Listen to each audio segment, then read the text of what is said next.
Okay, it's Bob Frizzell for The Reality Game, and today we want to talk to you about practical magic.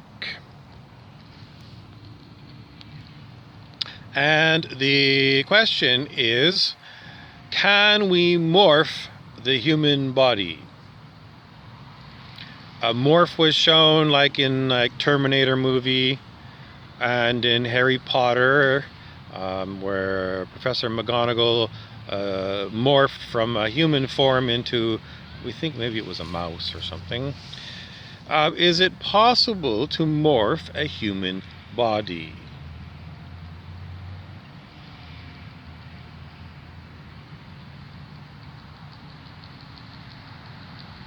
Well, if it's possible, is there a way for us to figure out how to do it? Well, where would you look for this kind of information? Magic books?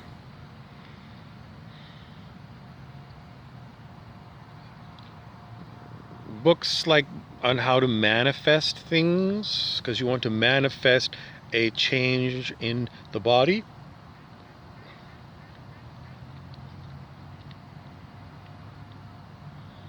Do you want to go and try potions? That is some magical chemical substance that you maybe got from some mandrake plants.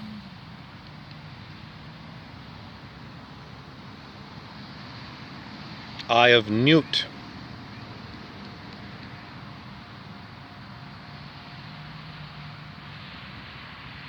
Essential oils.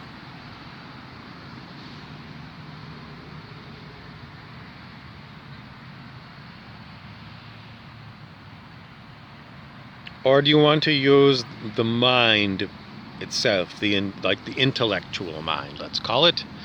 In other words, I want to perhaps touch on philosophy, because we want to learn about the nature of reality, and if there are any principles that always work about our reality.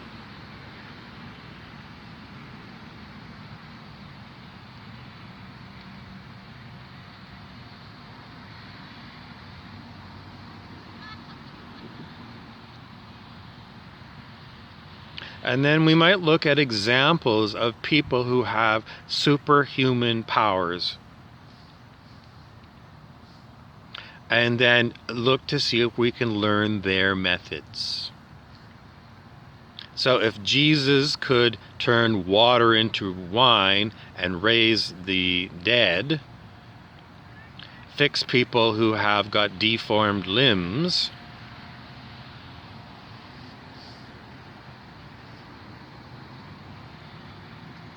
it'd be a good example of someone we would consider to be a very advanced magician. Now, if you have got some kind of cognitive dissonance where you say, I don't like the idea that Jesus is associated with magic, then I would say that it sounds like a religious block you have, because you've got some negative connotations around the word magic, and you don't think it's a suitable word for associating with Jesus. Well, I would say turning water into wine just by being there in the room and not even saying abracadabra, I would call that magic. In any event, besides Jesus, who else talked about changing reality? Because in our reality, a human form is a human form, and if you saw my human form with your own eyes, not even on video, like some people are very good at doing CGI on their videos and things, but if you were sitting right here next to me on the park bench and you saw it with your own eyes, and maybe you could reach over with your hands to see what's going on with this body, we'd have a pretty good way of convincing you, if we could do this magic trick, that it's a magic trick that could happen.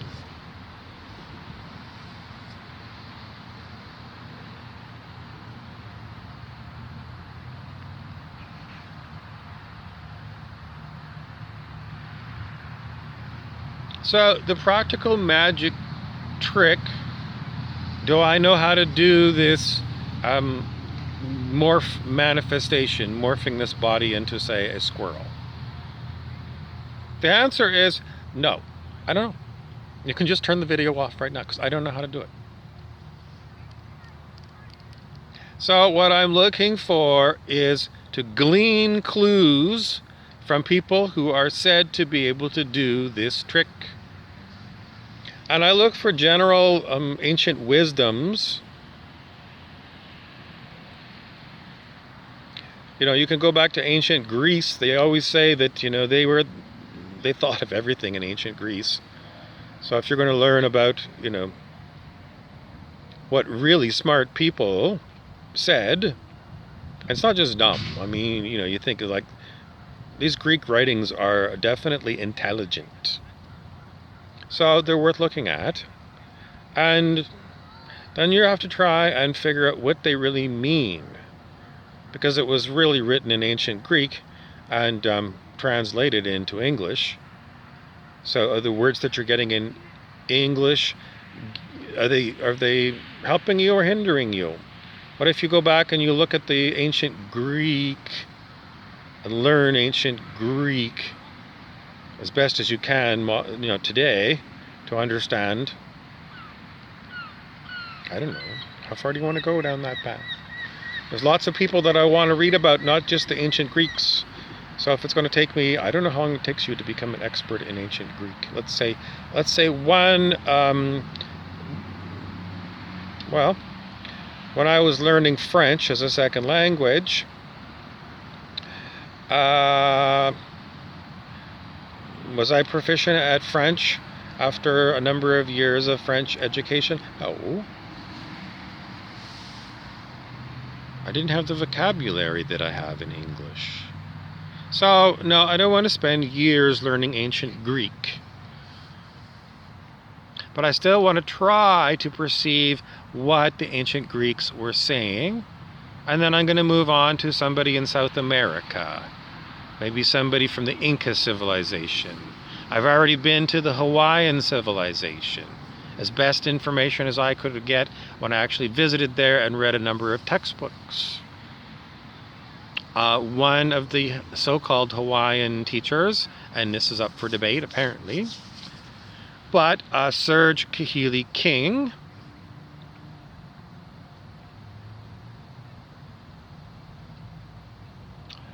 has a book called Changing Reality, and he calls his method shamanic. I think so. Anyway, it's available, and I bought that book on 2 separate occasions, and I've moved, and I don't have that book now. Maybe I do. I might have it. But the information in his book is interesting. Does it work?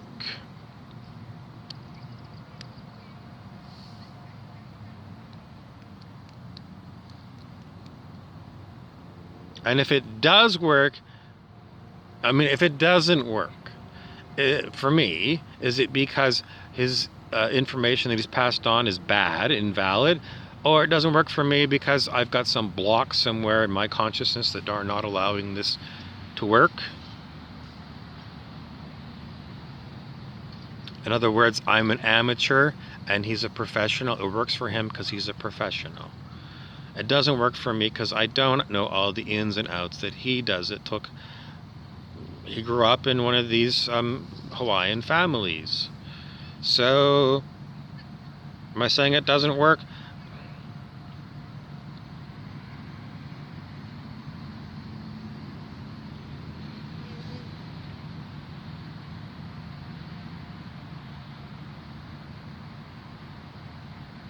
I hate to say something doesn't work. In other words, I tried it and it didn't work for me. I don't like even doing that because I don't know how long in our world something that we're calling to manifest or a body morph, I don't know how long that takes to work its way through whatever system it's got to work its way through.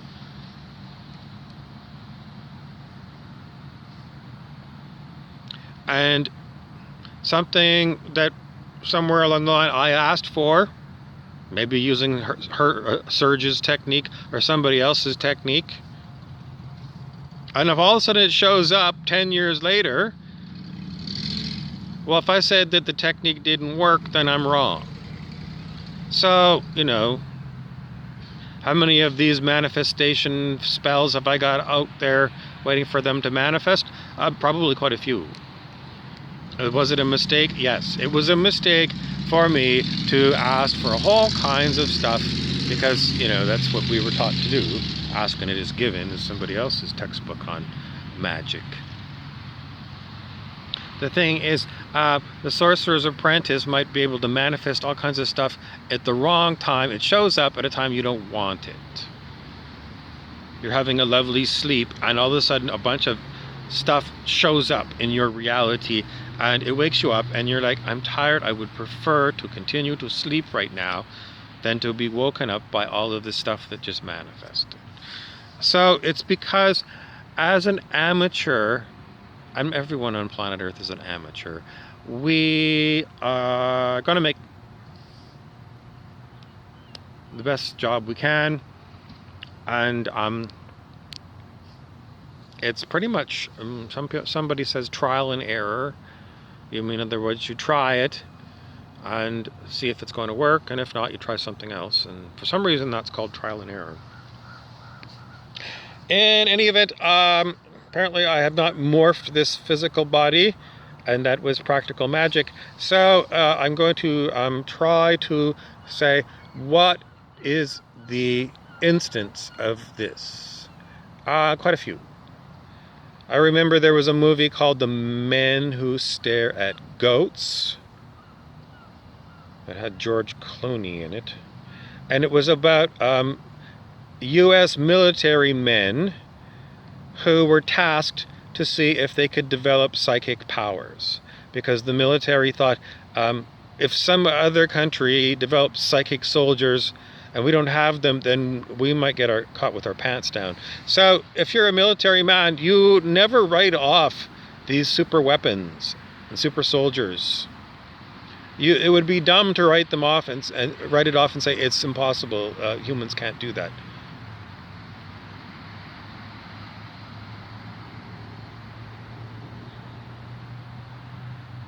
So, the movie was made, and it was based upon a book by someone who claims to have been part of one of these military units. And at one point, General Stubblebine, who apparently was a real U.S. general, you can look it up, at least when I looked it up, I could find Stubblebine, and at one point he says, I can run through that wall. It was like trying to use power of affirmation. I can affirm that I can get this body through that wall, his office wall. And then he ran up full blast, and then he bounced off the wall. It didn't work for General Stubblebine. But this is trial and error, and he read somewhere one of the magical techniques is to affirm positively the statement. I can run through that wall. Affirm it, and then do it. So, practical magic, some of these affirmations do work. They can help you keep your focus.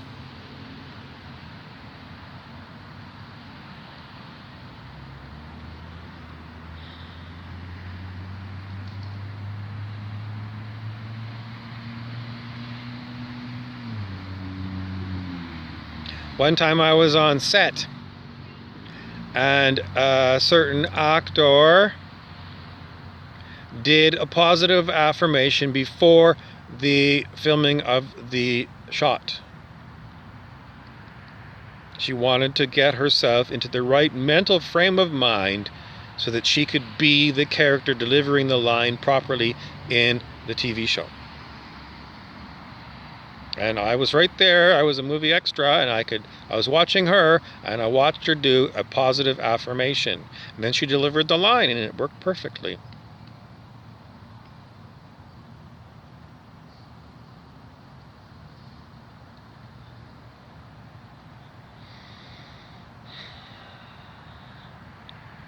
Now, as I said, I'm Bob Frizzell, the movie producer for this channel, and I want to let you know that I've never stopped looking for inspirations.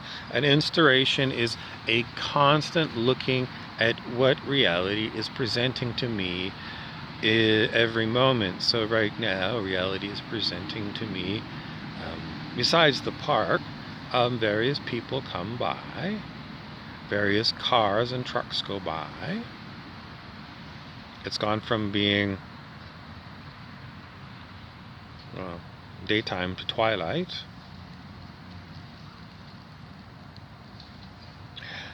In search of anything else to tell you about practical magic, I would say it's a good thing to study. Should you spend all your time studying reality? Yes. I got a job. I work at McDonald's. I flip burgers. Then you study anyways. While you're at McDonald's flipping burgers, you're still studying reality. Moving on, someone wants to know about cause and effect as a way of manifesting something. The question is, have I tried cause and effect? The answer is of course. If a car gets stuck in the snowdrift, then you'll get a few people at the back of the car and you push. You pushing with your physical bodies against the car will move the car in one of these snowdrift kind of situations. So, you and your friends are the cause of moving the car through the snowdrift effect.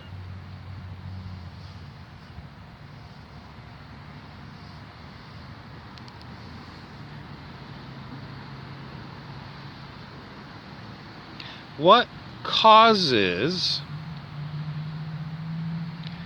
how does this work?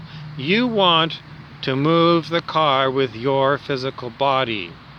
You want your body to line up at the trunk of the car with your friends all there, and you want to rock the car, because that's usually how you get them out of these snowdrift problems. Car goes back and forth. You get the car going back and forth. You get a resonance going, and sooner or later, usually you can get the car to have enough momentum to go out of the snowdrift. So you are initiating your want of the body to push on the car, because you can see the solution in your mind's eye, that the solution to the stuck car is to do this, because you've tried it before and it works. So you move the body to the back of the car, and you put your hands on the trunk of the car, and you apply weight of your body against the car. How did you do that?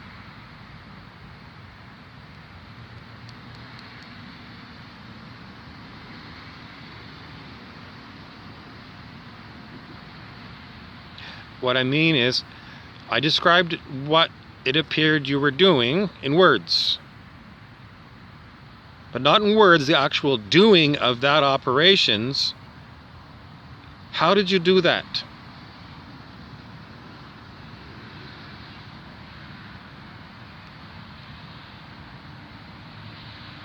You didn't talk to your body in words and say, body, go walk over there and put your hands on the trunk and then put all the body. You didn't use words to tell your body to do that. But somehow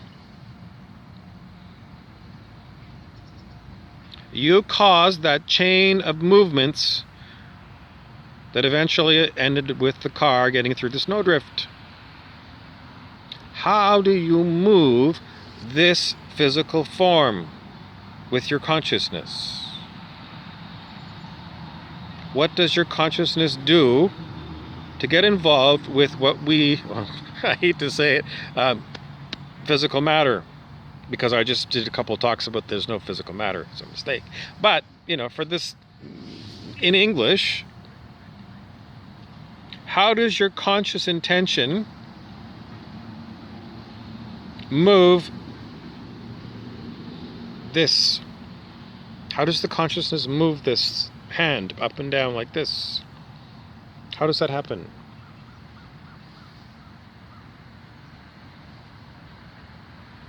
Because if we can move the hand like this, using the proper range of motion of the skeleton, like you've got joints here, and there are all these movable parts. But I'm not morphing this body, but I'm using it, and I'm moving it. But how much difference is it between me moving this hand and the bones staying solid and moving on their joints? How much difference is that than a conscious ability to morph the body into a chipmunk? Because we know we can do this. We do it all the time.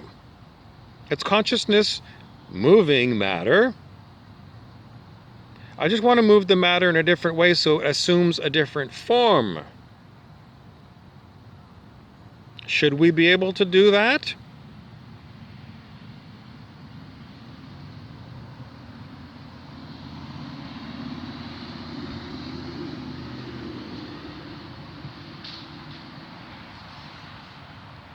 Practical magic.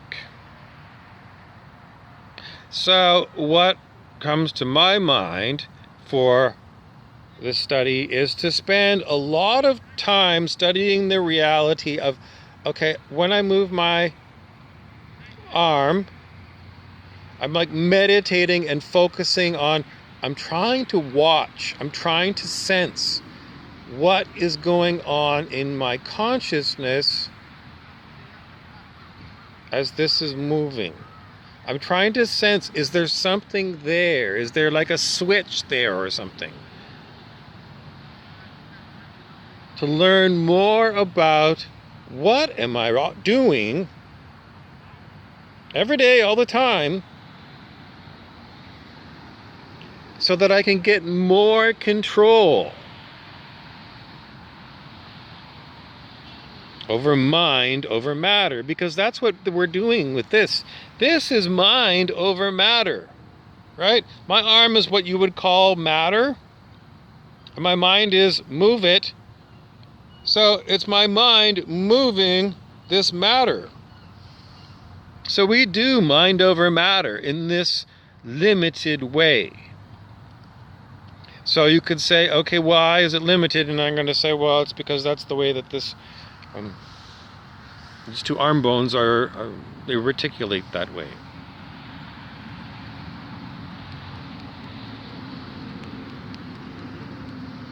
Practical magic.